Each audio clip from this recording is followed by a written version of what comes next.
మన ఫ్యామిలీ అందరికీ good morning.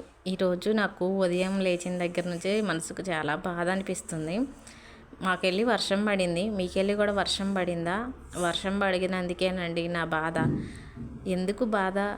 ఇంత ఎర్రటి ఎండల్లో చక్కగా వాతావరణం చల్లబడి వర్షం పడింది కదా, సంతోషపడాలి కదా, బాధ ఎందుకు అనుకుంటున్నారా?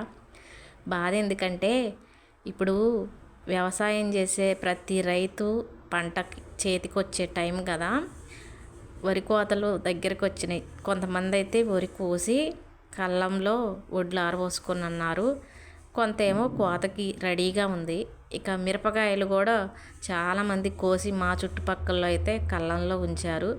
ఇక మామిడికాయలు, ఇది మామిడికాయల సీజన్ కదా, వర్షం పడి గాలిదుమ్ము వచ్చిందంటే మామిడికాయలు మొత్తం పాడైపోతాయి. ఇట్లా అన్ని విధాలా కూడా ఆరుగాలం పండించిన రైతు పంట ఈ వర్షం వల్ల పాడైపోతుంది. పంట ఎండి వర్షం కావాలనుకున్నప్పుడు వర్షం రాదు. రైతు నానా కష్టాలు పడి ఇంజన్లు పెట్టి బోర్లు ద్వారా పండించుకున్న పంట పాడు చేయటానికి మాత్రం కంపల్సరీగా వస్తుంది. బయట నించొని ఈ విషయం గురించే మాట్లాడుతున్నామండి. అనవసరంగా ఈ టైంలో వర్షం వచ్చిందే అని. వారేమో కాఫీ తాగుతున్నారు, నేనేం వేడి నీళ్ళు తాగుతున్నాను.